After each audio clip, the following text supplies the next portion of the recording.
Hi, There can he you hear me? is. Yeah, brother. How you doing? Good. How are you? We're thriving. We are Nice. thriving. Yes, so Vibhu, you're the founder of Drip, collectibles platform that distributed millions, maybe tens of millions of lots of NFTs. Got acquired Hundreds of by millions. hundreds of millions. millions. got acquired by Broke Jupiter. Solana for a while. Yeah, Yes, indeed. acquired by Jupiter a few months ago, and most recently you joined the Solana Foundation to lead product marketing. So I think lots we want to get into here, but yeah, wondering, we're maybe 4-6 months removed from the Drip acquisition now. So I'm curious to just like hear your big reflections on that journey now that you've probably had some time and space to think about it or absorb it. I mean, Drip is still alive, so it's kind of yeah, it's a bit tricky for me to talk about, but I think I basically in December, the feeling of the founders at Drip was that we had to take some kind of action with finality around Drip. The like three ideas that kind of that we mulled over were one was to launch token, believe it or not. Shot. That's okay. I mean, if you don't know me, that's funny because I was like very publicly anti-token. But I felt like it was probably like the best way to keep us within the crypto ecosystem and make people care about us. Two was to leave crypto and turn off NFTs. And that had been like a long process. We had already been like laying the framework for what Drip would look like outside of crypto. We felt like it already had some not for payments, but specifically for the content. We thought maybe there was an angle there. Or the third was to find a home, especially with someone that had a evergreen distribution channel. Because I think the big thing that we lost in probably 2024 was the entire ecosystem changed their focus, including our biggest channels for onboarding new collectors, like Phantom specifically, and some of the wallets. Like they previously had been really, I think, maybe underrated how much they're helping us find new people constantly. But yeah, everything kind of went out the window, and everyone's focused on trading and all that kind of stuff. So yeah, Jupiter was kind of like one of the conversations we had, and they kind of fit the box perfectly. Like they were native on chain, they had evergreen distribution, they have a mobile app that was growing very fast. They were interested in NFTs, and they have the kind of business and balance sheet that can take care of Drip for the long term, which is something that it really needed, like a steward.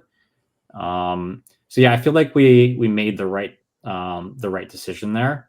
I definitely miss Drip because it's a really fun product to build, and it's a really fun group of people to build it with, like artists. I mean, they're very dramatic, but also like there's no better feeling than being surrounded by art and creators. So I definitely, yeah, I think we made the right decision, but I definitely miss some of it. Yeah. I love the smile. There's a bit of a smile there thinking back on those times. I mean, you're so deeply involved in it. And I guess I'm curious now, you've moved to Solana Foundation, leading product marketing there.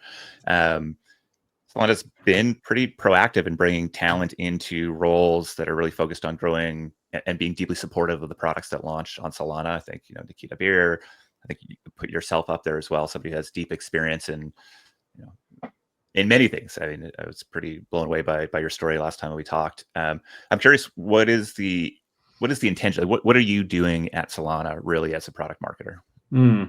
So for me, the product is Solana. Like Solana itself, the platform that we know and love, is the thing that's we're working on marketing. So that's everything from to our altcoin presentation of Solana, our social media presence, maybe marketing campaigns, to how our the people that work at Foundation talk about Solana with their counterparties, whether those are corporates or entrepreneurs.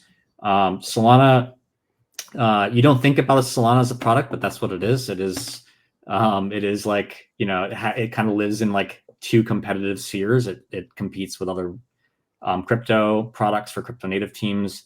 And then increasingly we're competing with TradFi. You'll see us talk today about the pump raise as kind of like comparing that to what a company going public on a NASDAQ might be doing. So we do live in those. So it is a product. It does compete like a product. It's just quite an unusual one because of its scale and impact that it has. So, for me, I think Solana is at in a very interesting spot. I think there's a lot of folks that see it as an incumbent at this point. And there's a lot of interesting ecosystems in crypto that are nipping at our business in different places. But we're also starting to play up into these traditional markets. And so how we tell that story, how we win is really the goal for me. And it's been interesting so far. Nice. So you tweeted a few weeks ago that all these skeuomorphic assets moving on chain like stable coins and RWAs aren't the end game, but a Trojan horse for everything that comes next. And I mean, we fully agree. We feel like this is kind of the newspapers moving onto the internet era of crypto. So I'm curious, as you think about the future of Solana and growing the Solana ecosystem, how do you think about what comes next after this era?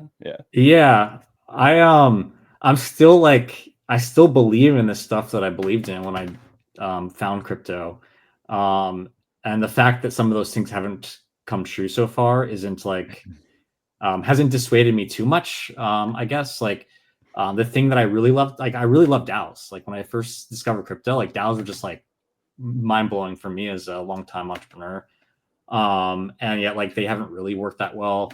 Same thing with NFTs. I think we've seen a lot of promise for internet native structures and assets.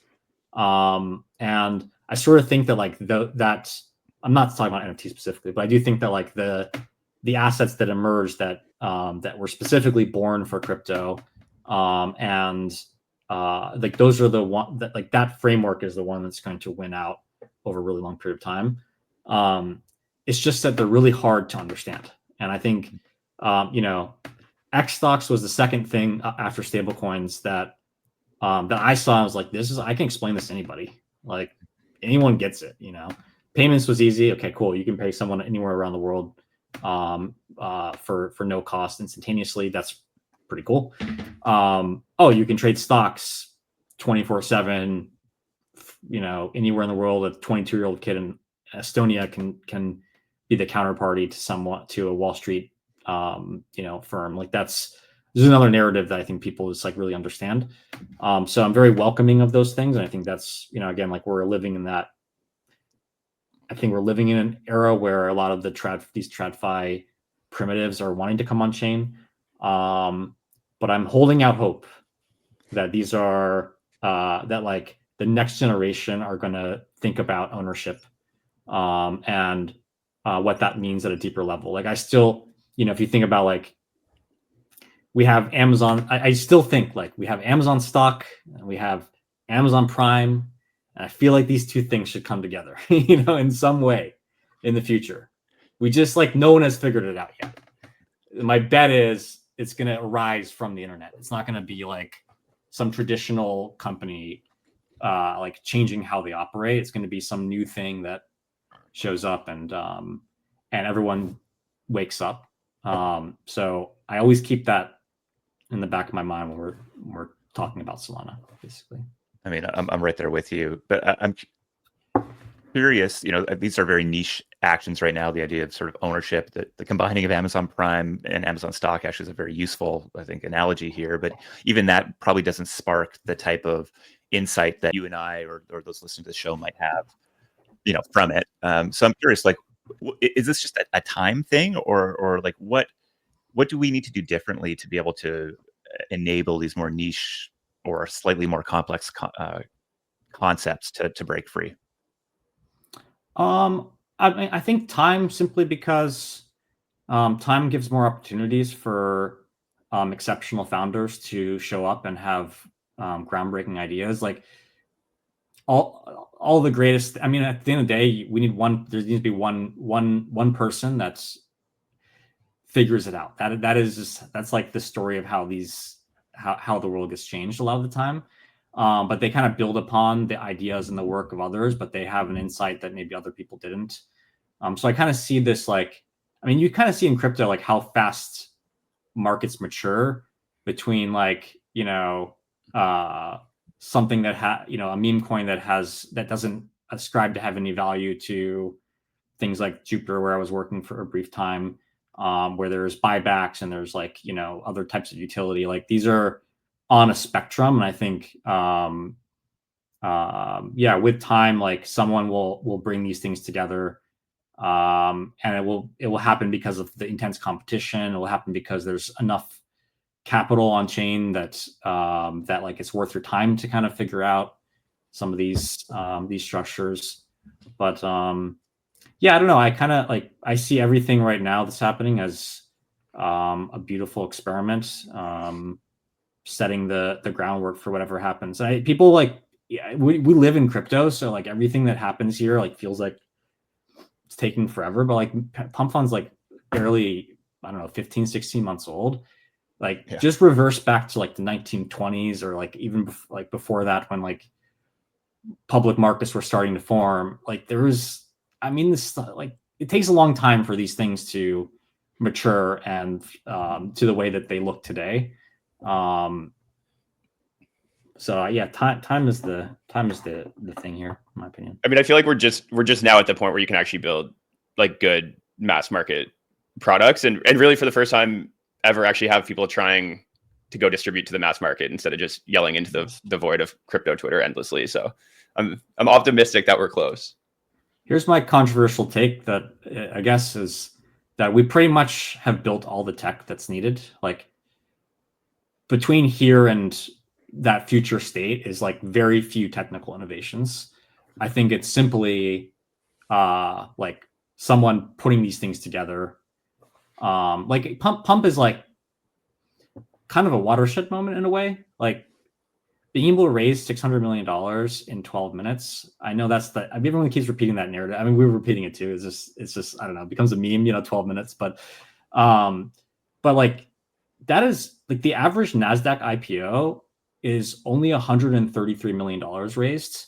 And if you've ever been part of that process, you like, pay these investment bankers to build these, like, huge decks, and it's super expensive. You go on a roadshow, you're booking private flights. Even if you're a small company IPOing, like, you're flying around to meet all these people in 8 to 9 days, and like, to go direct to the people like that is amazing. What happens when, like, there is, like, a private company like an OpenAI or SpaceX that's like, I'm not gonna, like, actually, we're just not gonna IPO. It's, like, not worth it.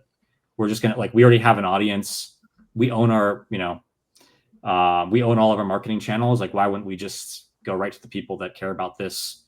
And you can do that on chain. I think, that will happen at some point. Someone will do that, and it will totally flip the game. Well, I mean, let's just look at Circle versus Pump, right? I mean, Circle, the amount of money that was left on the table because of where they priced it, and the amount of money that went to the private hands and bankers, et cetera.